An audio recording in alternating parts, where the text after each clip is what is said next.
একটি ছবি দেখাচ্ছি, আমার মনে হয় এটা অনেকে আমরা গত দিনে দেখেছি। হ্যাঁ, এটা কাউকে জিজ্ঞেস করবো দেখেছি কিনা। আমি একটু আসলে করছি, যারা আমি কয়েকজন যদি আমার কলেজের বাইরে থাকো সবাই একটু কথা বলতে পারো। হ্যাঁ, সাজ্জাদ তুমি কি দেখেছো এটা, এই স্যার। ছবিটা দেখেছো? জি স্যার, দেখেছি দেখেছি এর- স্যার। এরকম একটা ছবি আমি আগেও দেখেছি কিন্তু। হ্যাঁ, হয়তো এই ডেটাটা হুবহু এরকম কিনা জানি না, তো হয়তো 1 বছর আগে। তো 54,000 ডাক্তার হবে অতিরিক্ত, এরকম একটা স্ট্যাটিস্টিক্স, এবং 2026 সালে বেকার হয়ে যাবে 1,23,000। তো এটা এরকম তথ্য কিন্তু বর্তমান যে কোনো জায়গায় ফোরকাস্ট করা হয়তো এই সময়ে যে অবস্থাটা বিরাজ করছে এটার যদি একটা পরিবর্তন না হয় তাহলে এমন হবে।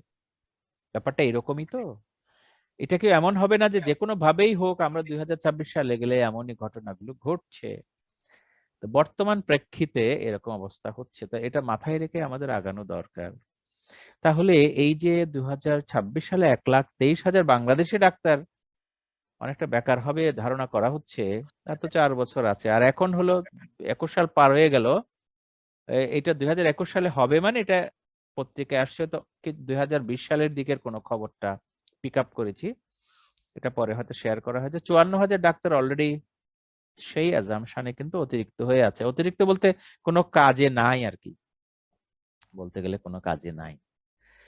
এখন আরো আস্তে আস্তে বাড়বে। সেই ক্ষেত্রে আমাদের আসলে কি করণীয় হওয়া দরকার, বা আমরা কি করতে পারি? আমরা ওই যে বললাম, আমরা তো স্বপ্নই দেখেছি ডাক্তারই হব, তাই না?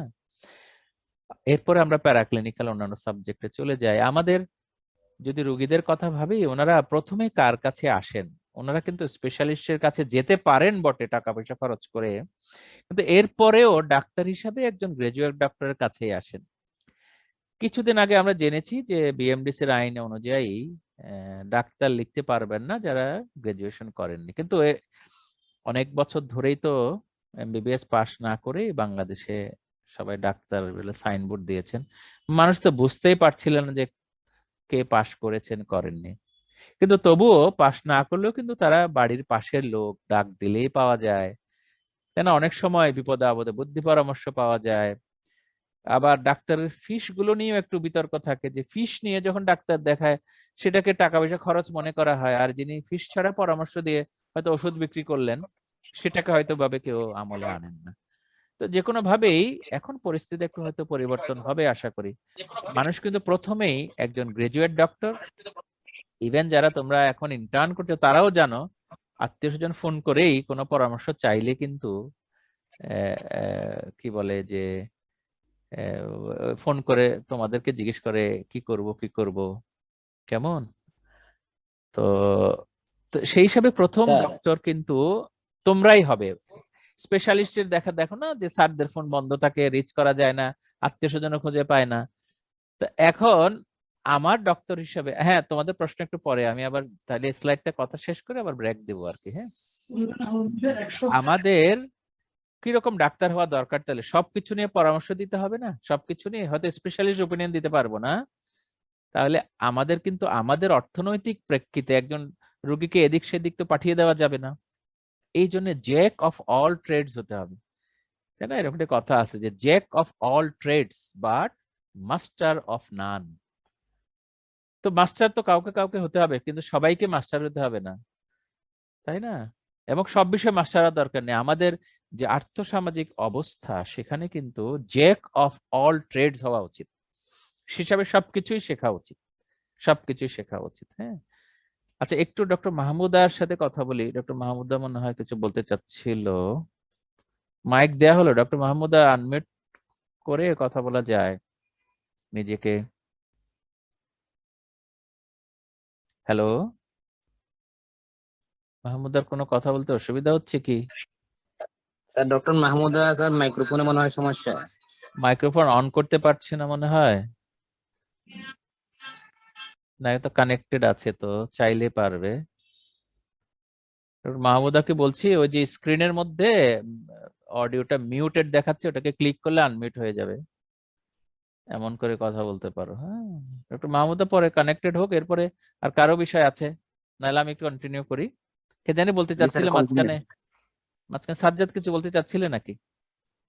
না স্যার, ডক্টর মাহমুদা কিছু বলতে চাচ্ছি না, ওটা বলতে চাচ্ছিলাম আর কি। আচ্ছা আচ্ছা, ঠিক আছে, সরি, কানেক্টেড হতে পারলে শুনবো। হ্যাঁ, আমি এখানে কন্ট্রোল রাখিনি, চাইলে আনমিউট হওয়া যাবে। ওকে, আমি বলেছি যে মাস্টার অফ, মানে নান হওয়ার চাইতে জ্যাক অফ অল ট্রেড, এরকম না? তো এটাই কিন্তু প্রোভাইড করে ফ্যামিলি মেডিসিন। এটা হলো আধুনিক নাম আর কি ফ্যামিলি মেডিসিনের, যেটাকে আমরা হয়তো জিপি জিপি বলি। আমরা জিপি কি মনে করি আসলে? কেউ বলবে আখের জিপি মানে কি, বা কি জানতে আর কি আগে সবাই জানে কি, বলবে নাকি ডক্টর আখের? Sir general practitioner. মানে এটা যোগ্যতা কি, বা কি করেন ওনারা? স্যার যেসব প্রবলেম, যে কোনো প্রবলেমের স্যার প্রাইমারি সলভ জিপি প্র্যাকটিশনাররাই দেয়, এবং এর পরবর্তীতে রেফারেল কেস হইলে স্পেশালিটি কাছে প্রয়োজন পাঠিয়ে হলে দেবেন, সেক্ষেত্রে হ্যাঁ। এটা রেফার সত্যই করেন। সত্যই তুমি বলেছো, কিন্তু একটা ধারণা কি, আমরা বাংলাদেশের প্রেক্ষিতে যদি বলি, গ্রাজুয়েশন করার পরে বিএমডিসির একটা সার্টিফিকেট দেওয়া হয়। এটা জি এটা হলো স্যার। লাইসেন্স, না? এটাকে বলে লাইসেন্সিং সার্টিফিকেট। সব জি স্যার। দেশের মধ্যে আছে, যাদের মানে অথরিটি আছে আর কি। তো অথরিটি একটা লাইসেন্স দিলে কিন্তু আমি প্র্যাকটিস করতেই পারি। সেই হিসাবে জি আমি স্যার। মনে করছি কি, এখন যারা তোমরা ইন্টার্ন করছো বা যারা করে ফেলেছো, অনেকে আছে না, সবাই হয়তো কোথাও বসে একজন রেজিস্টার্ড ডক্টর হিসেবে প্র্যাকটিস করছি, এটাকে আমরা জিপি ভাবছি। কিন্তু আসলে জিপি যিনি কর্পোরেট হসপিটালে চাকরি করছেন, উনি তো জিপি না, উনি ওখানকার একজন ডিউটি ডক্টর বা মেডিকেল অফিসার, এটুকুই। জি স্যার। আমাদের মধ্যে আসলে ডিউটি ডক্টর কাকে বলবে, মেডিকেল অফিসার কাকে বলবে, এগুলো ডিসক্রিমিনেটেড করা নাই। তো যেটি বলতে চাচ্ছি সেটি হলো, এই জিপির একটু আধুনিক রূপ যদি বলি, এটাকে আপগ্রেড করার নাম হলো ফ্যামিলি মেডিসিন। এই ফ্যামিলি জি স্যার। কথাটাই হলো, ফ্যামিলির যারা রোগী থাকবেন তারা একজন ডক্টরের কাছেই আসবেন, উনি তার ফ্যামিলির এনভায়রনমেন্ট, ফ্যামিলির যারা মেম্বার তাদের সম্পর্কে জানা থাকবে, এবং ফ্যামিলির কোনো হেলথ রিলেটেড ইস্যু ব্যাপারে কথা বলতে গেলে উনি ডক্টরকে কাছে পাবেন। এর অর্থ হলো মোটামুটি দেশের সর্বত্র এক একজনের এক একটা চেম্বার থাকা দরকার আর কি। হ্যাঁ, ইংলিশে তো সার্জারি বলে ওরা, ডাক্তারের সার্জারি। তা আমরা যদি বলি চেম্বার, মানে প্রতিটি গ্রামে গঞ্জে সবখানে একটা চেম্বার, এরকম যদি চেম্বার সবাই করে বসতে পারতাম আমরা বাংলাদেশে, এই হাজার হাজার ডাক্তার কিন্তু বেকার হতো না। কিন্তু চেম্বার দিলে তো হবে না, আমরা যদি মনে করি যে এমবিবিএস পাশ করার পর বসে গেলাম, এতে কিন্তু যোগ্যতা তৈরি হলো না। বিশেষ করে আমাদের দেশে তো হবেই জি না, স্যার। কারণ আমাদের যে কারিকুলাম নিয়ে জি যেভাবে স্যার। আমরা বড় হচ্ছি, এখানে একজন গ্রাজুয়েট ডক্টর যে কিভাবে বড় হবেন, কিভাবে পেশেন্ট ডিল করবেন, এগুলো খুব একটা নাই। এগুলো যারা কয়েকজন প্র্যাকটিস তোমরা করো জি তারা স্যার। টের পাচ্ছ। এবং আমরাও, আমার বিষয় যেহেতু ফ্যামিলি মেডিসিন একটা বিষয় ছিল আমার মেম্বারশিপে, সেটা আমারও অনেকটাই জানা আছে। তো এই বিষয়টাও কিন্তু একটা স্পেশালিটি।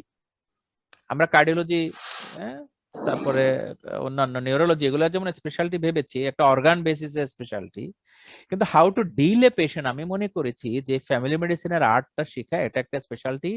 এবং এই স্পেশালিটি কিন্তু ওয়ার্ল্ড রিকগনাইজড। আমাদের দেশে হয়তো এত বেশি চাঙ্গা হয়নি শব্দটা। ইভেন এই সাবজেক্টের মধ্যে professor, associate professor, assistant professor, এরা সবই আছেন। তাই না? অস্ট্রেলিয়া খুব এস্টাবলিশ একটা দেশ এই ফ্যামিলি মেডিসিনের জন্য।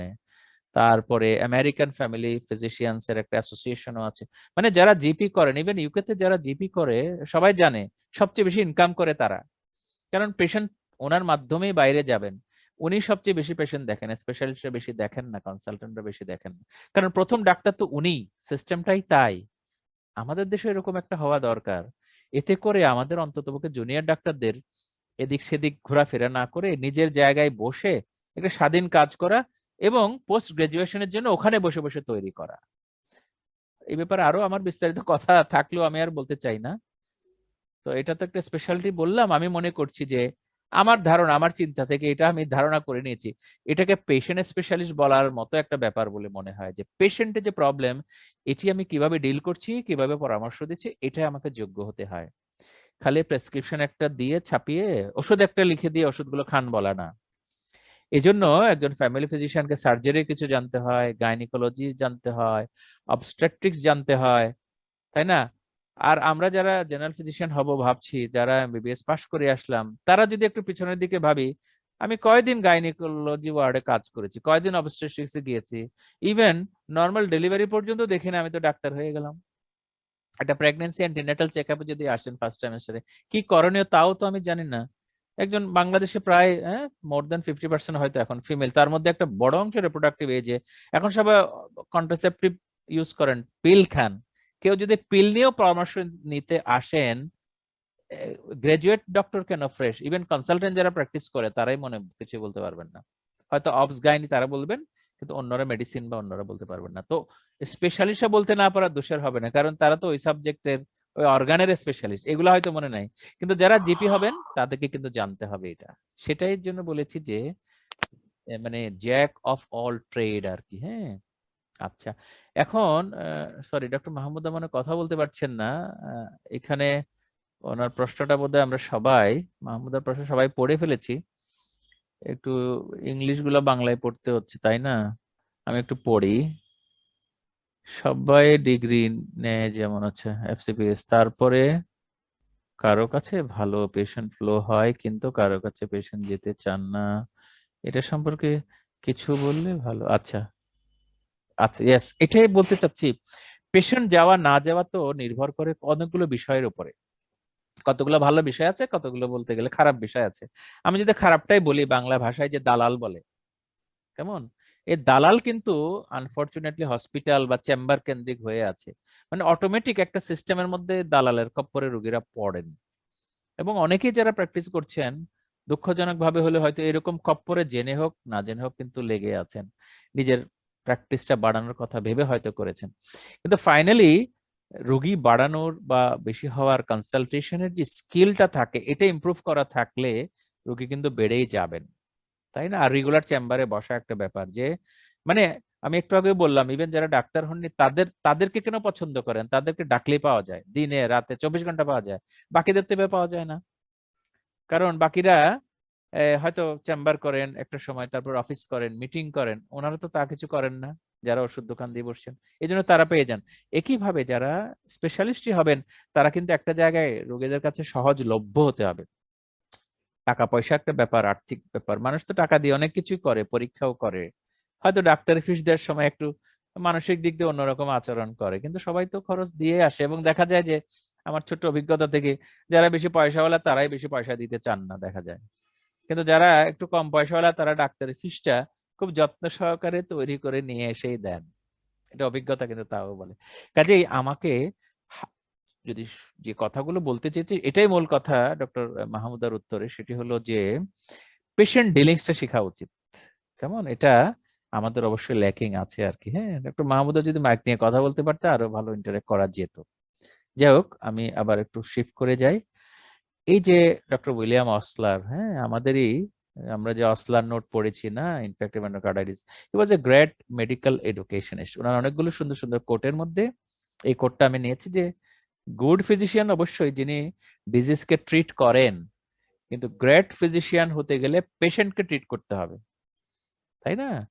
Who the great physician treats the patient who has the disease, মানে পেশেন্টের সমস্ত সমস্যাগুলো, সাইকোলজিক, বায়োলজিক, তাই না, সোশ্যাল। এই জন্য ফ্যামিলি মেডিসিনে ডায়াগনোসিসকে ত্রিমাত্রিক বলা হয় না, 3 ডাইমেনশনাল। বায়োলজিক ডায়াগনোসিস একটা থাকে, সাইকোলজিক ডায়াগনোসিস একটা থাকে, সোশ্যাল ডায়াগনোসিস একটা থাকে। যেমন টাকা পয়সা নাই, এটা একটা প্রবলেম, যে উনি লোয়ার সোশিও ইকোনমিক গ্রুপের একজন মানুষ, তাহলে তার ট্রিটমেন্টটা কিন্তু ওভাবে আমাকে করতে হবে। সবাইকে এমআরআই, সিটি স্ক্যান, বড় বড় ইনভেস্টিগেশন কস্টলি করা যাবে না। তাহলে আমাকে বুঝে নিতে হবে যে কম খরচে তার জন্য একটা চিকিৎসা পদ্ধতি কিভাবে আদায় করা যায়। হয়তো ইফিকেসি কম হতে পারে, কিন্তু বেনিফিশিয়াল তো হবে। এই জিনিসটা কিন্তু ফ্যামিলি ফিজিশিয়ান বা ফ্যামিলি মেডিসিনেরই কাজ হবে, ফ্যামিলি মেডিসিনের কাজ হবে। এটা স্পেশালিস্টের কাছে গেলে অনেকটা এভাবেও ভাবতে হয়, হয়তো আমরা ভাবি না, আমরা সাইকোলজিক ইস্যুগুলা কিন্তু ইগনোর করেছি আর কি। হ্যাঁ, তো যাক। আর প্রত্যেকটা স্পেশালিটির জন্য কিন্তু ট্রেনিং লাগেই, বিভিন্ন রকম স্কিল, কোচিং, নলেজ, অনেক কিছুই করবে। আমি যদি এখন মনে করি যে আমি এমবিবিএস পাশ করেছি, আমার টিচিং তো লার্নিং হয়ে গেল, আমার কিছু স্কিলও তৈরি হয়েছে, তাহলে যথেষ্ট, আসলে যথেষ্ট নয়। ইভেন যিনি টিচিং এ থাকেন তারও কিন্তু স্পেশালিটি ডেভেলপ করে। আই এম দ্য এক্সাম্পল, আমি জানি আমি যে বছরগুলোতে টিচিং এ এসেছি আমি আরো অনেক কিছু শিখেছি কিন্তু, তাই না? নিজে নিজে শিখা, ওয়ার্কশপ করা, এই সব কিছু করতে করতে স্কিলটা তৈরি হয়। তো ডক্টর জাহেদ যে জিজ্ঞেস করেছিল যে আসলে এই ইন্টার্নের সময় আমরা কোনো এতে ঢুকবো কিনা, এই জন্য আমি এটা দ্বিমত করি না। কারণ এই কোচিং, স্কিল ডেভেলপমেন্ট সবকিছু করতে হবে ছোট ছোট। এবং আমি পরামর্শ দিতে চাই, যেহেতু অনলাইনে স্কোপ আছে, আমরা সবকিছুই একটা সময় করে ভবিষ্যতের জন্য করে ফেলা ভালো আর কি, কেমন? সেজন্য এই স্কোপ গুলা কিন্তু বাড়ে, হোম এন্ড অ্যাব্রড। বিদেশি স্কোপ ঘরে বসে অনলাইনে পাওয়া যাবে, আর হাতে কলমে সরাসরি শিখতে হলে কিছু কিছু কাজ বাংলাদেশে বিভিন্ন প্রোগ্রামে। আসলে সবকিছু করার পরে আমাদেরই যেটা ফ্যামিলি মেডিসিন বা এটার উদ্দেশ্য হলো, বা জিপি যেটা বলছি, তোমরা হয়তো জিপি যদি করো, আমাদের প্রমাণ করতে হবে কমিউনিটির কাছে আমরা যেন সেফ ডক্টর হই আর কি, হ্যাঁ, ক্ষতিকর না হয় শারীরিকভাবে তো অবশ্যই, হ্যাঁ, অন্যান্য ভাবেও যেন না হয়। এই কথাটা যদি আমি একটু একটু বাড়িয়ে বলতে চাই, সোশ্যাল মিডিয়াতে তো আমরা সবাই কিন্তু অ্যাটাচ আছি কম বেশি, সবাই দেখলে দেখা যাবে। গত কয়েকদিনও একটা নিউজ কিন্তু হয়েছে, সবাই শেয়ার করছে যে হসপিটালে রোগী মারা যাচ্ছেন ডাক্তারের অবহেলায়, তাই না? উনি হোক না অনেক সিনিয়র স্পেশালিস্ট, কিন্তু ওনারই ইয়ে হচ্ছে, বদনাম হচ্ছে। এটার অনেকগুলো ব্যাখ্যা দেওয়া যাবে। রোগীর সাপোর্ট কিন্তু হসপিটালে ডাক্তার একা দেন না, তাই না? একটা টোটালিটি থাকে, হসপিটাল ম্যানেজমেন্ট থেকে শুরু করে অ্যাডমিন থেকে শুরু করে সবকিছুই। ব্যাপারটা এমন হয়েছে কিছু একটা ঘটলেই হয়তো ডাক্তারের কাঁধে এসে পড়ে। সেটি তো একটা টেকনিক্যাল উত্তর আমি বললাম, কিন্তু আসলেই যদি আমার ভুলে হয়ে থাকে তাহলে তো আমি দায়ী। তা এই ভুলটা যেন অন্তত পক্ষে না হয়, সেজন্য স্লোগান হলো we should be safe doctor. এই সেফ ডক্টর হতে গেলেই কিন্তু এই সবকিছুই, জ্যাক অফ অল ট্রেড সম্পর্কে একটি ধারণা নেওয়া দরকার বলে মনে হয় আর কি, হ্যাঁ।